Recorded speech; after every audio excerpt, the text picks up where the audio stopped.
Video ini hanya untuk mereka yang punya logika. Bagi yang tidak punya logika, skip aja. Bahwa di dalam KPK itu ada kelompok-kelompok radikal yang di dalam KPK ada sebuah lembaga yang sangat kuat sekali, lembaga nggak resmi, namanya Wadah Pegawai KPK. Kalau mereka sudah menjadi ASN, berarti wadah pegawai itu sudah tidak ada lagi, dan ini yang mereka tolak. Teriakan mereka itu selalu KPK sedang dilemahkan, KPK sedang dikebiri, bahkan KPK mau dihancurkan.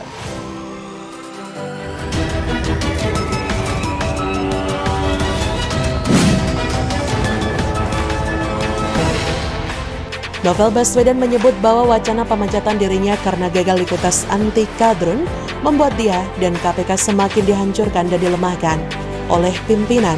Padahal kita tahu tes tersebut adalah tes yang wajib dikerjakan oleh setiap orang untuk menjadi aparatur sipil negara. KPK adalah bagian dari negara, dibayar oleh APBN, maka status pegawainya adalah ASN. Jangan banyak bacot kalau nggak suka, keluar aja kalau nggak suka. Novel dan Firly itu selevel, meski secara struktur lebih tinggi Firly. Tapi Novel ini memegang visi yang tak kelihatan, visi membela Anies. Mereka harus dites agar diketahui seberapa pahamnya mereka soal nasionalisme, sekaligus seberapa rusaknya mereka terpapar paham radikalisme, yang membuat bukan sembarangan orang melainkan orang-orang dari tentara yang nasionalismenya sangat teruji. Kalau lembaga anti korupsi saja bisa menjadi lembaga yang di mana radikalisme bercokol, sangat bahaya tentunya. Karena nanti orang-orang pandangan para politikus radikal bisa dibiarkan meski melakukan korupsi. Contohnya adalah dugaan korupsi terbesar sepanjang sejarah, yakni korupsi di DKI Jakarta. Kenapa sampai sekarang Anies tidak diproses hukum dan tersangka Direktur Utama Saranajaya juga masih hanya ditetapkan statusnya bukan ditangkap? Ini jelas menjadi pertanyaan kita, dan kita boleh dengan bebas menduga bahwa memang ada orang-orang KPK yang bercokol di dalamnya ternyata radikalis. Bahwa di dalam KPK itu ada kelompok-kelompok radikal yang sedang menguasai KPK, yang dikenal dengan nama kelompok Taliban. Apa yang salah di KPK? Kenapa 75 pegawai harus dibuang karena gagal tes? Denny Siregar membongkar jeroan KPK Republik Indonesia. Dia mengatakan bahwa di dalam KPK ada satu lembaga tidak resmi yang kuat sekali pengaruhnya dan sangat radikal. Namanya adalah Wadah Pegawai KPK alias WPKPK. Wadah yang merupakan semacam perkumpulan orang-orang KPK di dalamnya. Wadah KPK ini dibuat oleh Abdullah Heha Mahua yang dulu menjadi penasihat KPK. Jadi kita sama-sama tahu siapa orang ini. Lalu, WPKPK ini pernah dipimpin oleh Novel. Di dalam KPK ada sebuah lembaga yang sangat kuat sekali, lembaga nggak resmi, namanya Wadah Pegawai KPK. KPK mereka lah yang mengatur, ya kan, siapa yang bisa menjadi ini, siapa yang kasus apa yang bisa dibesarkan dan segala. Orang-orang di dalam sinilah, ya, dulu pimpinannya Novel Baswedan sampai dia keluar tahun 2018. Kalau mereka sudah menjadi ASN, berarti wadah pegawai itu sudah tidak ada lagi, dan ini yang mereka tolak. Kalau bicara tentang Abdullah Heha Mahua, kita lihat sepak terjangnya belakangan ini memang radikal dan cenderung kepada arah menghina dan mengejek dan ingin menjatuhkan Presiden Joko Widodo. Fungsi dari Wadah Pegawai KPK ini adalah salah satunya untuk merekrut pegawai. Perekrutan itu tentu harus sesuai dengan visi mereka dan mereka harus tunduk kepada wadah yang dibawa Abdullah Heha Mahua ini.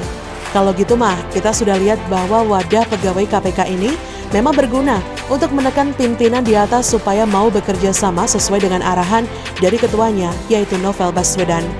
Novel Baswedan itu pernah loh jadi pimpinan Wadah Pegawai KPK yang mengerikan itu. Jadi di tahun 2018 salah satu Dirdik alias Direktur Penyidik KPK, yaitu Brigjen Aris Budiman, dihajar oleh Wadah Pegawai KPK karena tidak mau bekerja sama. Jenderal pun ditekan sama mereka karena memang mereka memiliki kekuasaan yang sangat besar dengan visi yang gak tahu sampai seradikal apa. Sehingga pada akhirnya Aris Budiman pun berteriak bahwa ia akan membongkar oknum-oknum di dalam KPK. Tapi saat itu KPK memang sedang naik daun di tengah mata masyarakat, sehingga mereka ini dianggap yang benar dan Aris Budiman dianggap salah oleh rakyat yang masih belum terbuka matanya. Memang ternyata opini publik yang digiring oleh Wadah Pegawai KPK dengan jargon-jargon pahlawan nanti korupsinya masihlah kental sekali saat itu.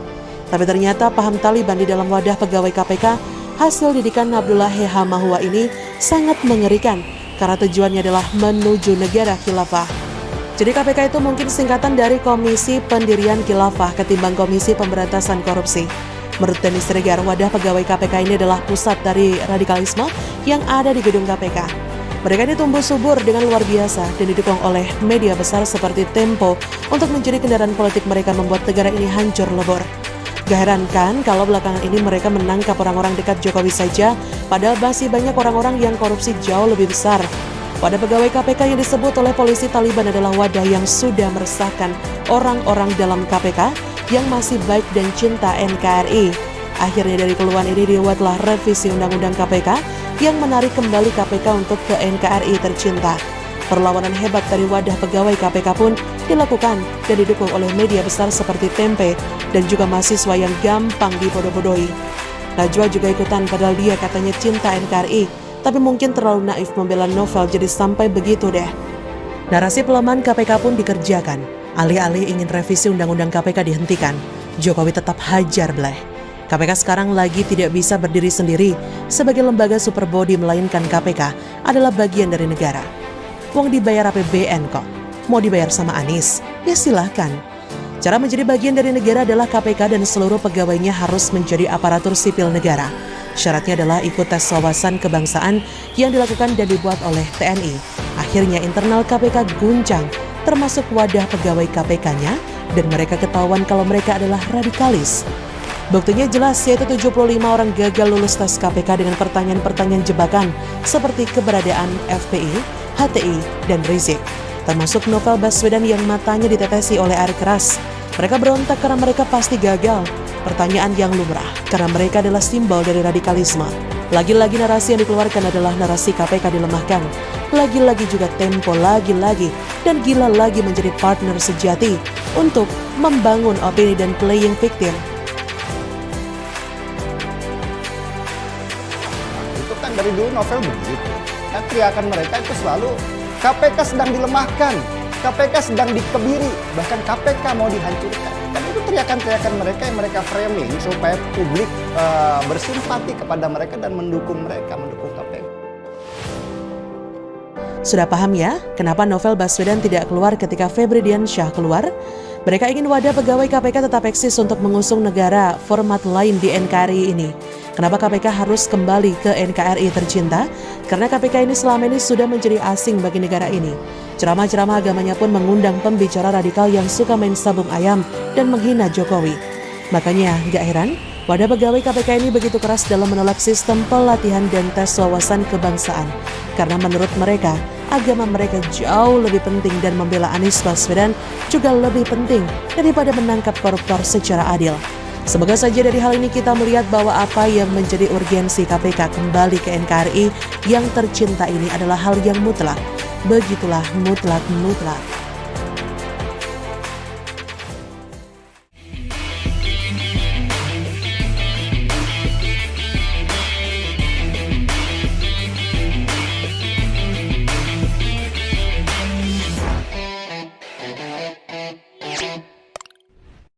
Jangan lupa untuk subscribe dan nyalakan lonceng notifikasinya.